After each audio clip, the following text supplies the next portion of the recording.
নমস্কার বন্ধুরা, welcome to soulful tarot channel. চলে এসেছি তোমাদের সামনে নতুন রিডিং নিয়ে। সেপ্টেম্বর মাসের রাশি প্রেডিকশন নিয়ে চলে এসেছি। একদম মেষ থেকে পুরো মীন রাশির প্রেডিকশন শুরু হতে চলেছে। তো সবার প্রথমে আমরা মেষ রাশি দেখব যে সেপ্টেম্বর মাসে মেষ রাশির জন্য কেমন যাবে ওভারঅল। ঠিক আছে, ফাইন্যান্স থেকে, হেলথ থেকে, রিলেশনশিপ থেকে, কেরিয়ার থেকে যা যা মেসেজ আসবে ওভারঅল আমরা সেটা দেখার চেষ্টা করব। তো আমি কার্ড সাফল করছি, তোমরা প্রে করো, মন শান্ত করে বসে থাকো। তোমাদের কারেন্ট এনার্জিও আমি দেখার চেষ্টা করব। যদি কারেন্ট এনার্জি ম্যাচ করে যায় তো অবশ্যই এই রাশি প্রেডিকশন তোমাদের জন্য রেজোনেট করবে। এখানে দেওয়া অ্যাডভাইস তোমরা ফলো করতে পারো। আর নাম্বার 2 যেটা ইম্পর্টেন্ট সেটা হলো নিজেদের রাশি জানাটা ভীষণ ইম্পর্টেন্ট। যদিও আমি ডেসক্রিপশন বক্সে এখনও কোনো রাশি দিইনি যে কোন তারিখে জন্ম নিলে কে কোন রাশি মধ্যে পড়বে, তো তোমরা আশা করি মুন সাইনটাকেই বেশি প্রেফার করবে। তো মুন সাইন অনুযায়ী মানে চন্দ্র জোডিয়াক সাইন অনুযায়ী তোমরা কিন্তু দেখতে পারো। ঠিক আছে, এটা স্পেশালি মুন সাইন অনুযায়ী আমি করছি। তো চলো তাহলে আজকে রিডিং শুরু করছি মেষ রাশির জন্য। প্লিজ ডিভাইন আমাকে গাইড করো। মেষ, এরিস, আমি নিজেও মেষ রাশি, এরিস রাশির জন্য বা এরিস জোডিয়াক সাইনের জন্য সেপ্টেম্বর মাস কেমন যাবে overall. Please divine, finance, career, health, relationship সব কিছু নিয়ে মেষ রাশির সেপ্টেম্বর মাস কেমন যাবে প্লিজ ডিভাইন গাইড করো।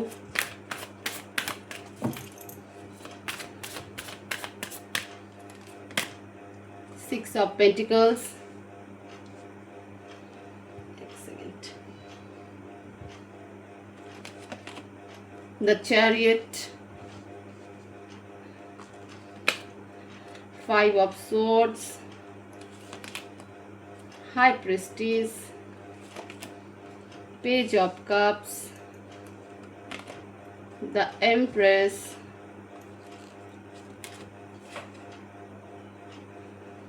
the Fool, Nine of Wands,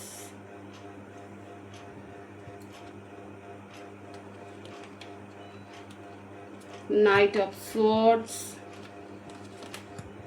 Ace of Wands, Judgment, Temperance. Bottom of the deck, Nine of Swords and the Hermit.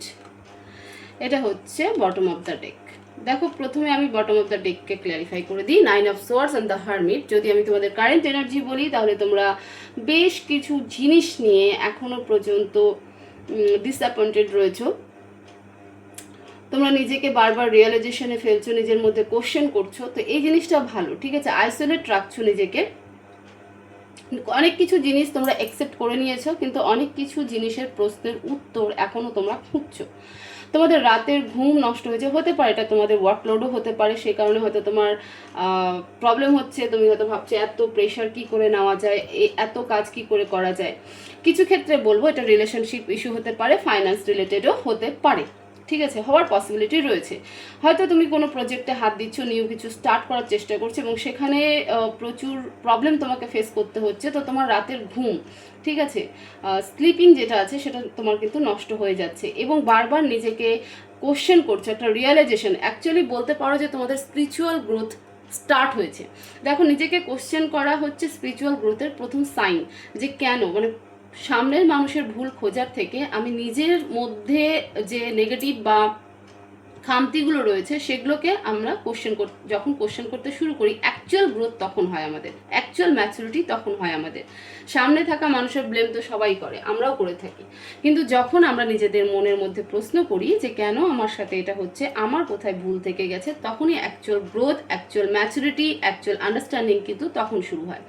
তো এই মুহূর্তে কারেন্ট এনার্জি যদি মেষ রাশির ছেলে মেয়েদের জন্য বলে থাকি তাহলে তোমাদের কিন্তু সিনারিও অনেকটা এরকম, যে প্রথম যেটা রয়েছে সেটা হলো তোমাদের রাতের ঘুম নষ্ট হয়েছে, সেটা নানান টেনশনে, নানান প্রেশারে হতে পারে এবং নিজেকে বারবার কোশ্চেন করছো যে কেন আমার সাথে এরকম হচ্ছে, আমার কোথায় ফল থেকে গেছে। ঠিক আছে, নলেজ নিচ্ছ, প্রচুর নলেজ গেইন করছো, নিজের মধ্যে থাকতে বেশি পছন্দ করছো, হাজার অন্ধকারের মধ্যেও আলো খোঁজার চেষ্টা করছো, ঠিক আছে, এবং আলো তোমার বিশ্বাস সেটা যে এক সময় আমার জীবনেও সেই লাইট আসবে, এই বিশ্বাসে তুমি জীবনে এগিয়ে চলছো।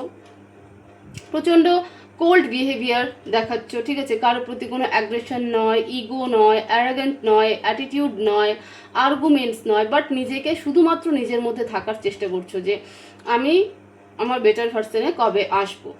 আরেকটা কথা বলে রাখি, এই সময় তোমাদের মাইগ্রেনের সমস্যা বাড়তে পারে বা বেড়েছে বলা চলে, কারণ তোমাদের হেডেকও কিন্তু হচ্ছে।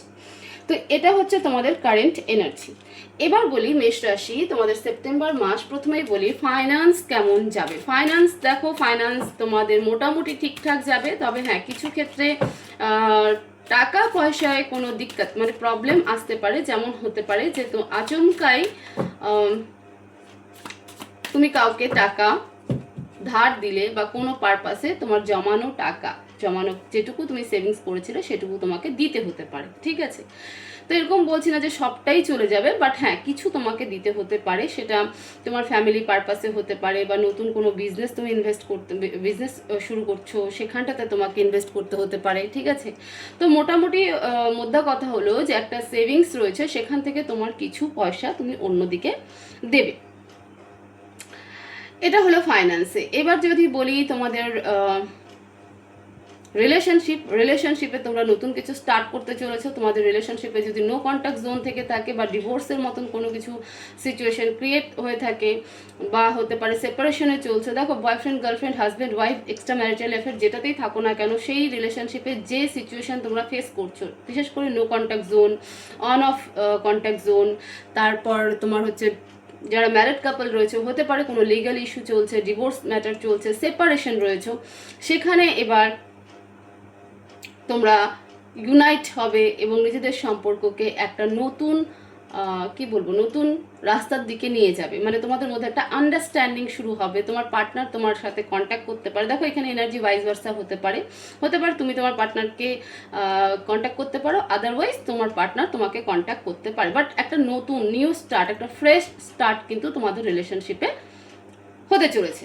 কেরিয়ার রিলেটেড যদি বলি, তাহলে কেরিয়ার রিলেটেডে তোমাদের অফিস পলিটিক্সের সামনাসামনি হওয়ার সম্ভাবনা রয়েছে এবং সেখানে তুমি কিছু ভুল ডিসিশনস নিতে পারো, যেটা তুমি পরে রিগ্রেট ফিল করবে যে কেন এরকম হলো, বাট সেখানটাতে তোমার কর্মা রোল প্লে করে যাবে, ঠিক আছে। তোমাকে কেউ অ্যালার্টও করবে যে এই জায়গায় পা দিও না বা এইভাবে চলো না, বাট তুমি শুনবে না, তুমি স্বাধীন চেতাভাবে নিজের মনের মধ্যে থাকবে যে আমি যেটা করছি সেটা ঠিক করছি, তো আমি কারো কথা শুনবো না, বাট সেটাই কিন্তু তোমার লাইফে একটা বড় প্রবলেম ক্রিয়েট হয়ে যাবে। তো কেরিয়ারের দিক থেকে অবশ্যই যদি যারা জব করছো বিশেষ করে তাদের জন্য বলছি যে অফিস পলিটিক্সের সামনাসামনি তোমরা হতে চলেছো, কিছু প্ল্যানিং চলবে তোমার এগেনস্টে এবং সে নিয়ে তোমাদের একটা আর্গুমেন্ট হবে এবং আর্গুমেন্ট হওয়ার পরে তুমি কিন্তু মানে একটা স্বাধীন চেতা হিসাবে চলবে বা তোমার এই স্বাধীন মানে ফ্রিডম লাইফ, একটা নিজের ফ্রি উইলে চলার কারণেই সেই পলিটিক্সের সামনাসামনি তুমি হবে, সেটা প্রাইভেট জব করে থাকো তুমি, চাই গভর্নমেন্ট জব করে থাকো। যারা জব খুঁজছো তাদের জন্য নিউ অপরচুনিটি আসতে চলেছে, বিশেষ করে বলতে পারি যে অনেকে হয়তো নার্সিং বা মানে হসপিটাল রিলেটেড, ঠিক আছে, বা যারা মেডিসিন শপ খোলার চেষ্টা করছিল বা রিপ্রেজেন্টেটিভের জন্য কোনো ইন্টারভিউ দিয়েছিল, তো সেখানে অবশ্যই পজিটিভ কিছু শুনতে পাবে। যারা নার্সিংয়ে অ্যাপ্লাই করেছিলে, বিশেষ করে আমি বলবো যে নার্সিং যুক্ত কাজ মেডিকেল লাইনে যে যারা অ্যাপ্লাই করেছিল তারা মানে তাদের লাইফে তাদের জন্য কিন্তু গুড নিউজ আসতে চলেছে, ঠিক আছে। হেলথে যদি বলি, তাহলে হেলথে বিশেষ করে তোমাদের মাইগ্রেন মানে হেডেকের সমস্যা কিন্তু সব থেকে বেশি দেখা যাচ্ছে সেপ্টেম্বর মাসে। তো প্লিজ বি কেয়ারফুল, প্রচুর জল খাও, ব্রিদিং এক্সারসাইজ করো, কারণ মাইগ্রেন বা হেডেক যখন শুরু হবে তখন কিন্তু সেটা এক্সট্রিম পর্যায়ে শুরু হবে। তো এই সময় সেপ্টেম্বর মাসে মেষ রাশি তোমাদের জন্য যেটা সব থেকে বেশি করণীয় সেটা হলো টেনশন না নেওয়া, হেডেক না নেওয়া, পিসফুল মাইন্ডে চলা, যতটা সম্ভব নিজেকে রিল্যাক্সেশন মোডে নেওয়া, রাতের ঘুম তোমাদের জন্য ভীষণ ইম্পর্টেন্ট, সেটা যদি তোমরা সাইলেন্ট মিউজিক শুনে ঘুমাতে পারো, যদি তোমরা কোনো স্লিপিং মিউজিক হয় ইউটিউবে অনেক পাওয়া যায়, তো সেই মিউজিক শুনে তোমরা ঘুমোতে পারো, সেটা তোমাদের জন্য অনেক ভালো রেজাল্ট দিবে, তোমাদের জন্য অনেক ভালো কাজ করবে। কারণ সেপ্টেম্বর মাস মেষ রাশির জন্য কিন্তু হেডেকের সমস্যা বাড়তে চলেছে, ঠিক আছে, প্রচুর বেড়ে যাবে হেডেকের সমস্যা। তো মাথায় যদি ঠিক না থাকে, আর মাথাতে যদি প্রচুর ব্যথা শুরু হয়, তখন তো এমনিও বুদ্ধি কাজ করবে না, মাথা কাজ করবে না। তো সে কারণে এই জায়গাটা ভেরি ভেরি কেয়ারফুল। আদারওয়াইজ খুব বেশি কিন্তু প্রবলেমেটিক সিচুয়েশন নেই। হ্যাঁ, ফাইন্যান্সে সেভিংসে যেটুকু সেভিংস করেছিল, হয়তো ভেবেছিলাম আমি এটা অন্য কাজে লাগাবো, সেক্ষেত্রে তোমাকে অন্য কোথাও দিতে হতে পারে, সেটা বিজনেস পারপাসে হোক, চাই ফ্যামিলিতে এমন কিছু ইস্যু হতে পারে যেখানটাতে তোমাকে দিতে হতে পারে, বা এমন কোনো পার্সন তোমার লাইফে আসবে যে তোমার সামনে ভীষণ ইমোশনাল, তোমার বিশ্বাস জয় করবে, মন জয় করবে, এবং তুমি তাকে টাকা দিয়ে দিবে। তবে এখানে আরেকটু অ্যালার্ট করে দিই যে এই টাকা ফেরত পাওয়ার সম্ভাবনা কিন্তু খুব কম। তো ভেরি ভেরি কেয়ারফুল, যদি কাউকে টাকা দিতে হয় তাহলে একটু চিন্তা ভাবনা করে দেবে। অ্যাডভাইস দেখবো মেষ রাশির জন্য সেপ্টেম্বর মাসে কি অ্যাডভাইস রয়েছে, প্লিজ ডিভাইন গাইড করো। মেষ রাশির জন্য সেপ্টেম্বর মাসে কি অ্যাডভাইস দিতে চাও, প্লিজ ডিভাইন।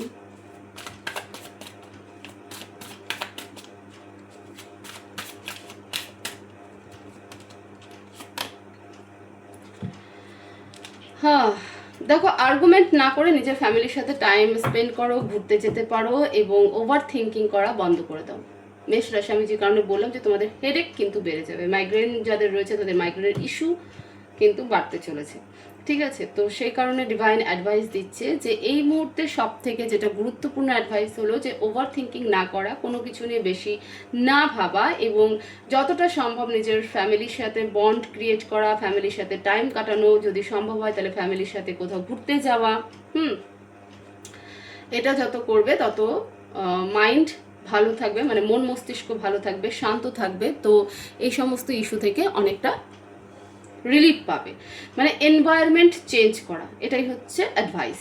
তো এই ছিল মেষ রাশির সেপ্টেম্বর মাসের রিডিং প্রেডিকশন। আশা করব যে এই রিডিং তোমাদেরকে যথেষ্ট হেল্প করবে। তো এরকম ভিডিও পাওয়ার জন্য বা রিডিং ভালো লেগে থাকলে অবশ্যই ভিডিওকে শেয়ার করবে, ভিডিওতে লাইক করবে, কমেন্টস করবে, চ্যানেলে অবশ্যই সাবস্ক্রাইব করবে। সবাই ভালো থাকবে, সুস্থ থাকবে, দেখা হবে নেক্সট ভিডিওতে। Thank you so much.